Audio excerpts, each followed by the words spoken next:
הנושא הבא שלנו הוא רשלנות רפואית. לצערנו מגישים לא מעט תביעות בגין רשלנות רפואית, ומי שיסביר לנו יותר על הנושא הזה הוא עורך הדין דוד פייל, מומחה לתביעות מהסוג הזה. שלום לך. כשאמרתי לצערנו, התכוונתי לא לעובדה שמגישים, אלא לעובדה שקיימים מקרים רבים של רשלנות רפואית. איך אנחנו מגדירים בחוק רשלנות רפואית? רשלנות רפואית מוגדרת לאו דווקא בחוק. ההגדרה של רשלנות נוצרה בפסיקה, בפסקי הדין של בית המשפט, שהיא המקום שבו נגמרת הטעות הסבירה. במקום שבו נגמרת טעות סבירה של רופא מתחילה הרשלנות. ומעצם ההגדרה רואים שיש פה נושא גדול של עמימות, ובגלל זה בתי המשפט באמת עמוסים בסוג הזה של התיקים. כשאנחנו מדברים על רשלנות בעת פעילות רפואית, יש איזושהי חלוקה לסוגי רשלנות? כן, יכולים להיות כמה סוגים. סוג אחד הוא רשלנות באבחון, שלא גילו מחלה בזמן. למעשה, רוב התביעות הן כאלה. שהמעקב בקופת החולים, המעקב בקהילה לא היה טוב מספיק, ולכן התפתחה מחלה שלא שמו לב אליה או לא שמו לב אליה בזמן.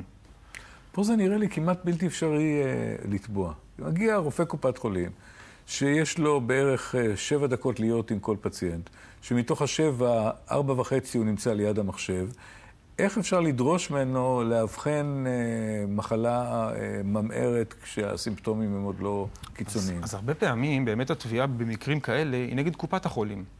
אני בא וטוען כלפי קופת החולים, אתם לא מצליחים לייצר או רופא שעובד מספיק זמן עם מספיק תשומת לב, או, וזה בעצם הטענה הרבה יותר יסודית, רפואה אינטגרטיבית. הרי הוא הלך לאורתופד ואמר לו שכואב לו הגב. אחר כך הוא הלך לרופא הזה ואמר שכואבת לו הכליה. אחר כך היה לו דם בשתן אצל הרופא האורולוג שלו. אף אחד לא העלה שבעצם גדל שם גידול מאוד גדול באגן. הוא שלח אותו וטיפל בגב, ובגלל שאין את הרפואה האינטגרטיבית הזאת, נוצרת הבעיה של רשלנות באבחון. שמע, הרגע הגדרת את הרפואה ההוליסטית, כמשהו שנשכח ואיננו, את אותו רופא שמתבונן לך בעיניים, רואה מה עובר עליך. אני חושב שזה אמור להיות תפקידו של רופא המשפחה המודרני. כן. של לדעת קצת מהכל ולהפנות אותך למקומות הנכונים. יש מצבים שבהם הייתה רשלנות מובהקת ולא נגרם נזק? האם במצב הזה אני עדיין יכול לתבוע? הפיצוי, אתה יכול לתבוע, תיאורטית. כן, אבל לא הפיצוי הוא כגובה הנזק. זה הפיצוי על רשלנות רפואית בתביעות אזרחיות. גובה הפיצוי כגובה הנזק, המטרה היא להחזיר את המצב לקדמותו. אם בסופו של דבר לא נגרם נזק, לא תוכל לתבוע. דרך אגב, יכול להיות גם מקרה הפוך, שנגרם נזק, אבל לאו דווקא מרשלנות. לעתים זה מטעות סבירה. המקרים הבולטים בתחום הזה הם הרשלנות רפואית בלידה. שהרי בלידה אנחנו מצפים מהרופאים שעושים את בדיקות טרום הלידה לגלות מומים, שלא הם יצרו אותם, לא הם אשמים במומים. אנחנו מצפים מהם שיגלו את המומים האלה, כי אם הם חמורים במידה מספיקה, אנחנו נרצה להפסיק את ההיריון. אם הם התרשלו ולא גילו את המום, ובגלל זה נולד ילד במצב כל כך חמור, יש בסיס לתביעה או אין בסיס לתביעה? יש בסיס לתביעה. יש בסיס לתביעה. אז יש בסיס לתביעה. תראה, אני אגיד לך משהו. אני אגיד לך, דודו פייל, בחרת מקצוע בעייתי. למה הוא בעייתי? כי מולך עומד קשר השתיקה של הרופאים. כי אתה, כדי להגיש תביעה, אתה עורך דין, כדי להגיש תביעה, אתה צריך לבנות תיק שבנוי מעדויות של רופאים מומחים בתחום הזה, וזה משהו שנראה לי על פניו בלתי אפשרי, משום שהוא מכיר אותו מבית ספר רפואה, ויש להם עוד כל מיני מעגלי היכרויות, ויש איזה קשר שתיקה. ושותה איתו וויסקי בכנס באירלנד של הנוירוכירורגים. וככל שהתחום צר יותר, הבעיה מחריפה. כי כמה נוירוכירורגים כבר יש בארץ.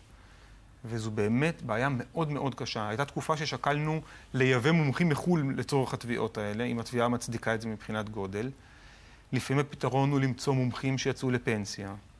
והבעיה היא באמת בעיה קשה, אנחנו מתמודדים איתה. זאת אומרת, זה באמת חלק מהמומחיות של עורך הדין שעוסק בתחום, שהוא לאט לאט לומד להכיר את אותם מומחים שמבחינתם זה בסדר לתת חוות דעת כזאת, נגד בעצם קולגות.